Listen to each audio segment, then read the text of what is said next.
কাফেরদেরকে যেখানে পাবে ধরে ধরে মারো, তাদেরকে বন্দী করো, তাদেরকে হত্যা করো। লিগ্যাল অ্যাকশন নেওয়ার জন্য থানায় থানায় কমপ্লেন করা হচ্ছে। এভাবে বাক স্বাধীনতায় আপনি একটা ধর্মকে আঘাত করতে পারেন না। আমার বাক স্বাধীনতা আছে মানে আমি গীতার বিরুদ্ধে অশ্লীল কথা বলবো।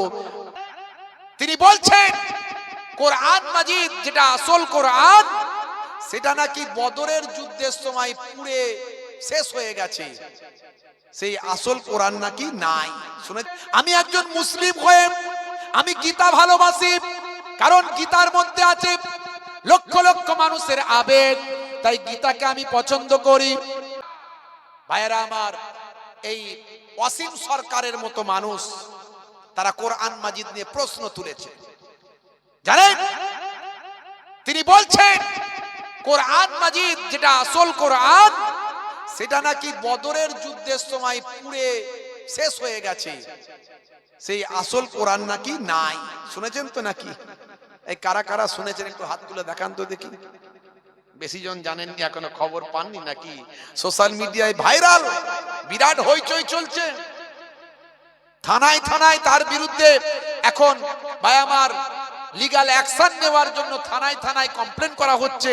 এভাবে বাক স্বাধীনতায় আপনি একটা ধর্মকে আঘাত করতে পারেন না।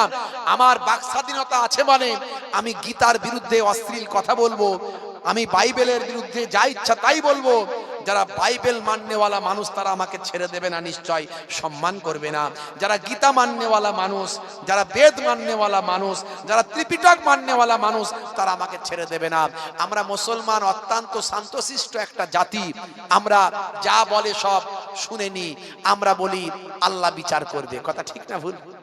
আমরা বলি আল্লাহ বিচার করবে, কিন্তু আমাদের কিছু করণীয় আছে। আমরা মারপিট করব না, আমরা গালমন্দ করব না, আমরা গণতান্ত্রিক পদ্ধতিতে তাকে বোঝাবো, তাকে রেকটিফাই করার সুযোগ দেব এবং তার বিরুদ্ধে গণতান্ত্রিক পদ্ধতিতে আমরা প্রতিবাদ করব এবং প্রশাসনের কাছে আর্জি জানাবো তিনি যুক্তিহীনভাবে তথ্যহীনভাবে যা ইচ্ছা তাই বলতে পারেন না। তাকে তথ্য দিয়ে যুক্তি দিয়ে প্রমাণ করতে হবে তাকে। বুঝতে পারছেন? তিনি বলছেন বদরের যুদ্ধের সময় আসল কোরআন মাজিদটা নাকি পুড়ে শেষ হয়ে গেছে। তারপর 27 জন শয়তান মিলে কোরআন লিখেছে। বলুন নাউজুবিল্লাহ। কত বড় কথা বলেছে শুনেছেন? আবার বলেছে এই কোরআনে নাকি বলা হয়েছে কাফেরদেরকে যেখানে পাবে ধরে ধরে মারো, তাদেরকে বন্দী করো, তাদেরকে হত্যা করো। অমুসলিমদেরকে, সে আবার বলছে অমুসলিমদেরকে যেখানে পাবে সেখানে ধরে মারো, হত্যা করো। তাই যে কোরআনে মানুষকে হত্যা করার কথা বলা হয়েছে সেরকম কোরআনে নাকি সে পেচ্ছাপ করে দিতে চায়। বলুন নাউজুবিল্লাহ। ইস, এর বিরুদ্ধে প্রতিবাদ করার দরকার আছে না নাই? জোরে বলেন, প্রতিবাদ করার দরকার আছে না নাই? যে বিষয়ে তোমার জ্ঞান নাই সে বিষয়ে কথা বলবে কেন? আমি গীতা সম্পর্কে বুঝি না, জানি না, কিন্তু আমি গীতাকে সম্মান করি। তার কারণ লক্ষ লক্ষ মানুষ গীতা মেনে চলেন, তাই আমি লক্ষ লক্ষ মানুষের ভাবাবেগকে সম্মান করি। এটা আমার ইসলাম শিখিয়েছে। কোরআনে বলা হয়েছে লাকুম দীনুকুম ওয়ালিয়া দীন, তোমার ধর্ম তোমার কাছে, আমার ধর্ম আমার কাছে। কিতাবের মধ্যে বলা হয়েছে লা ইকরাহা ফিদ্দীন, ধর্মে কোনো জবরদস্তি নাই। ধর্মটা জোর করে পালন করার জিনিস নয়। জোর করে আমি কাউকে বলবো বল আল্লাহু আকবার, সে আল্লাহু আকবার বললি আমি বিরাট খুশি হয়ে গেলাম, না না, এতে খুশি হওয়ার কিছু নাই। সে মন থেকে বলেনি, সে ভালোবেসে বলেনি, আমি তাকে মারবো সে ভয়েতে সে বলছে, তাতে আমার আনন্দ পাওয়ার কিছু নাই। সে আল্লাহু আকবার বলুক আর জয় শ্রীরাম বলুক, কথা ঠিক না বল? এটা আমার আনন্দ পাওয়ার কিছু নয়, কারণ সে ভালোবেসে বলেনি। ধর্মটা ভালোবাসার জিনিস। ধর্ম আপনাকে একটা গাইডলাইন দিয়েছে, জোর করে ধর্ম পালন হয়নি। যার যেটা ইচ্ছা সে সেটা করুক, কোনো অসুবিধা নাই। ভাইরা আমার, তরুণ যুবকেরা আমার, মুরব্বিয়ানেরা আমার, তিনি বলছেন বদরের যুদ্ধের সময় নাকি কোরআন মাজিদ পুড়ে গিয়েছিল, তারপর 27টা শয়তান মিলে কোরআন মাজিদ লিখেছে। বলুন নাউজুবিল্লাহ, বলুন না নাউজুবিল্লাহ। ভাইরা আমার, তরুণ যুবকেরা আমার, ওনার জানা নাই ওনার এ বিষয়ে জ্ঞান নাই। বদরের যুদ্ধ কবে হয়েছিল বলুন তো দেখি? বদরের যুদ্ধটা কবে হয়েছিল? 624 খ্রিস্টাব্দে বদরের যুদ্ধ হয়েছিল। 622 খ্রিস্টাব্দে আল্লাহর নবী মক্কা ছেড়ে মদিনায় হিজরত করেছিলেন। আর হিজরতের দ্বিতীয় হিজরিতে মক্কার মানুষেরা যখন আমার নবীকে মেরে ফেলতে চায়, আমার নবী প্রতিরোধ করলেন তাদের সাহাবীদের নিয়ে। 313টা সাহাবী, যাদের হাতে অস্ত্রই ছিল না, যাদের হাতে মাত্র 7টা না 8টা তলোয়ার ছিল। 313 জনের ভিতরে 7 জনের না 8 জনের হাতে তলোয়ার ছিল, বাকি জন সব খেজুর গাছের লাঠি নিয়ে যুদ্ধ করতে গেছে। আর কুরাইশরা, তখনকার যুগের কুরাইশ ভাইরা আমার, নবীরই তারা খানদান বংশ, নবীর এলাকার মানুষ, দেশের মানুষ। লড়াই শুধু একটা নিয়ে, বিশ্বাস আর অবিশ্বাস। আমার নবী তাদের উপর আঘাত করেননি, তাদের বলেছিলেন তোমাদের বিশ্বাস তোমাদের কাছে, আমার বিশ্বাস আমার কাছে। কিন্তু জোর করে তারা আঘাত করার চেষ্টা করেছিল, জোর করে তারা আমার নবীর বিশ্বাসকে নষ্ট করতে চেয়েছিল। আমার নবী কিন্তু তাদের বিশ্বাসকে নষ্ট করতে চাননি, নবী কিন্তু তাদের আঘাত করেননি। নবী শুধু কেবলমাত্র তার বিশ্বাসটা প্রচার করেছিলেন, এতে নবী তো অন্যায় করেননি। কিন্তু তারা অন্যায় করে নবীর বিশ্বাসটাকে নষ্ট করতে চেয়েছিল। তখন নবী পাক বললেন, হে সাহাবীরা, হে আমার ফলোয়ার্সরা, প্রতিরোধ করো। প্রতিরোধ করতে গিয়ে যুদ্ধ হয়েছিল। বদরের যুদ্ধে 1000 আমার আল্লাহ কুদরতি ভাবে গায়েবী ফারিস্তা পাঠিয়েছিলেন। জোরে বলেন সুবহানাল্লাহ। যে জায়গায় ফারিস্তা এসেছিল সেই জায়গাটা আমি দেখে এসেছি। আরবের বুকে সব জায়গায় আপনি পাথরের পাহাড় দেখতে পাবেন, একটা জায়গায় বালির পাহাড় দেখবেন, ঠিক পাহাড়ের মতো বালি এত উঁচু একটা জায়গায় দেখতে পাবেন। সেটা হলো ভাই আমার জাবালে বদর। এই বদরের পাহাড়, এই বদরের পাহাড়টা যেখানে ফারিস্তা নেমেছে বালির উপর, সেই পাহাড়টায় আমি ঘুরে এসেছি। এটা বদর প্রান্তরে আছে। সারা আরবে আপনি বালির পাহাড় দেখতে পাবেন না, এই একটা জায়গায় পাবেন যেখানে ফারিস্তারা অবতীর্ণ হয়েছিল। জোরে বলুন, জোরে হবে না ভাইরা আমার? আমার আল্লাহ আমার আপনার নবীকে জানিয়ে দিয়েছিলেন যে এই লড়াইয়ে আমার নবীকে আল্লাহ জয়লাভ দান করবেন। জোরে বলুন সুবহানাল্লাহ। সাহাবায়ে কেরামদের সেই ঈমানি শক্তি ছিল। আমার নবী দোয়া চেয়েছিলেন, দোয়াই হলো সবচেয়ে বড় অস্ত্র। বুঝতে পারছেন ভাইরা আমার, তরুণ যুবকেরা আমার, মুরব্বিয়ানেরা আমার? তাহলে বদরের যুদ্ধ হয়েছিল কবে? 624 খ্রিস্টাব্দে। আর উনি বলছেন বদরের যুদ্ধের সময় নাকি আসল কোরআন মাজিদ পুড়ে গিয়েছিল। আর তারপরে নাকি 27 জন শয়তান মিলে কোরআন মাজিদ লিখেছে। বলুন নাউজুবিল্লাহ। অথচ 632 খ্রিস্টাব্দে তখন আমার নবী জীবিত আছেন। 632 খ্রিস্টাব্দে আমার নবী বিদায় হজ করেছিলেন। জোরে বলুন সুবহানাল্লাহ। আরাফাতের ময়দানে একটা পাহাড় আছে, ওই পাহাড়টাতেও আমি উঠেছি। ওই পাহাড়টার নাম হলো কি নাম ভাইরা আমার? ওই পাহাড়টার নাম হলো জাবালে রহমাত। এই জাবালে রহমাত পাহাড়ে দাঁড়িয়ে আল্লাহর নবী বিদায় হজের ভাষণ দিয়েছিলেন 1,20,000 সাহাবীর সামনে।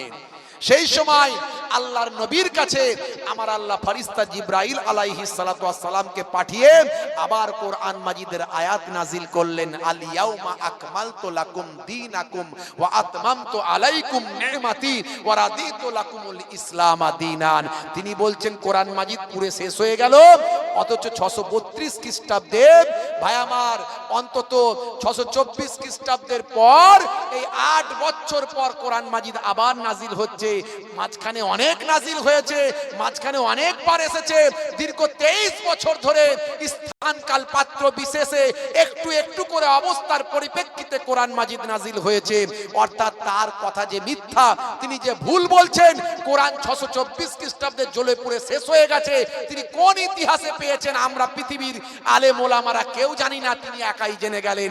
তিনি যেটা বলছেন সব কথাগুলোই তার মিথ্যা এবং ভ্রান্ত, অবান্তর, অযৌক্তিক এবং মিথ্যা বলে প্রমাণিত হচ্ছে। জোরে বলুন সুবহানাল্লাহ। তিনি একেবারে রাজনৈতিক বিভাজন করার জন্য এই কথাগুলো বলে হিন্দু মুসলমানের মধ্যে বিভাজন তৈরি করছেন। মনে রাখবেন, হিন্দু আর মুসলিম মোরা দুই সহোদর ভাই, এক বৃন্তে দুটি কুসুম এক ভারতে ঠাই। কখনো হিন্দু মুসলমানের বিভাজন করতে পারবেন না। এটা হলো ওয়েস্ট বেঙ্গল, এটা হলো পশ্চিমবঙ্গ। ঘুম থেকে উঠলি, বাইরে বেরোলি, আমার হিন্দু কাকা দাদাদের সঙ্গে আমাদের দেখা হয়, একসঙ্গে আমরা প্রতিদিন চা খাই। এত বিতর্ক, তারপরেও কিন্তু হিন্দু মুসলমানের মিল মহাব্বত পাড়া প্রতিবেশীতে আমাদের আছে না নাই? আছে। বন্ধুরা আমার, তরুণ যুবকেরা আমার, 27 জন শয়তান মিলে নাকি কোরআন লিখেছে।